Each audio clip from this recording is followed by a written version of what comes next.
കനത്ത മഴയിൽ ഇടുക്കിയിലും കോട്ടയത്തും ഉരുൾപൊട്ടലിലും മണ്ണിടിച്ചിലിലും 4 മരണം.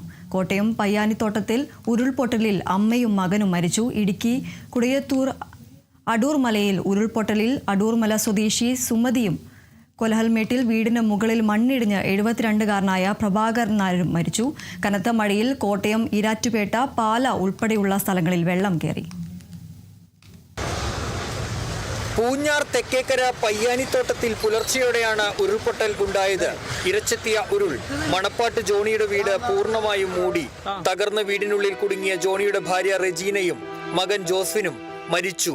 ഏറെ നേരത്തെ തെരച്ചിലിന് ഒടുവിലാണ് 2 മൃതദേഹങ്ങളും കണ്ടെത്തിയത്. രാവിലെ 7 മണിയോടെ ആദ്യം കണ്ടെത്തിയത് ജോസ്വിന്റെ മൃതദേഹം.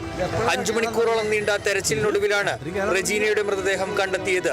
ജോണി അടുത്ത വീട്ടിലെ വയോധികന് കൂട്ടുകിടക്കാൻ പോയതിനാലാണ് രക്ഷപ്പെട്ടത്. പെൺമക്കളായ ജോമിറ്റും സോമിറ്റും വീട്ടിൽ ഉണ്ടായിരുന്നില്ല. വാഹനാപകടത്തിൽ കാലിന് പരിക്കേറ്റതിനെ തുടർന്ന് വീട്ടിൽ വിശ്രമത്തിലായിരുന്നു ജോസ്ഫിൻ. ഇടുക്കി കുടയത്തൂരിൽ അടൂർമല സ്വദേശി സുമതിയാണ് ഉരുൾപൊട്ടലിൽ മരിച്ചത്. മണിക്കൂറുകൾ നീണ്ട തെരച്ചിലിനൊടുവിൽ വീട് നിന്നിരുന്ന സ്ഥലത്തു നിന്നും ഏതാണ്ട് 500 അടിയോളം താഴ്ചയിൽ നിന്നാണ് മൃതദേഹം കണ്ടെത്തിയത്. വീട്ടിലുണ്ടായിരുന്ന സുമതിയുടെ ഭർത്താവ് രവി, മകൻ രാജേഷ് എന്നിവരെ പരിക്കുകളോടെ രക്ഷപ്പെടുത്തി. കോലാഹലമേട് സ്വദേശി ലീലാമണിയുടെ വീടിന് മുകളിൽ മണ്ണിടിഞ്ഞ് വൈക്കം സ്വദേശി 72-കാരനായ പ്രഭാകരൻ നായരാണ് മരിച്ചത്. ലീലാമണിയുടെ ബന്ധുവാണ് പ്രഭാകരൻ നായർ. കോട്ടയം തീക്കോയി 30 ഏക്കറിൽ ഉരുൾപൊട്ടലിൽ 4 വീടുകൾ തകർന്നു. നിരവധി പേർക്ക് പരിക്കേറ്റു. പ്രദേശത്തുണ്ടായിരുന്ന 20 കുടുംബങ്ങളെ മാറ്റിപ്പാർപ്പിച്ചു. കനത്ത മഴയിൽ ഈരാറ്റുപേട്ട നഗരം വെള്ളത്തിൽ മുങ്ങി. പാലാ നഗരത്തിലും വെള്ളം കയറി. കൂട്ടിക്കൽ മുണ്ടക്കയം മേഖലകളിലും ജലനിരപ്പ് ഉയർന്നു. മണിമലയാറും പുല്ലകയാറും കരകവിഞ്ഞൊഴുകിയതോടെ കൂട്ടിക്കൽ കോസ്വേയും ചപ്പാത്തും മുങ്ങി.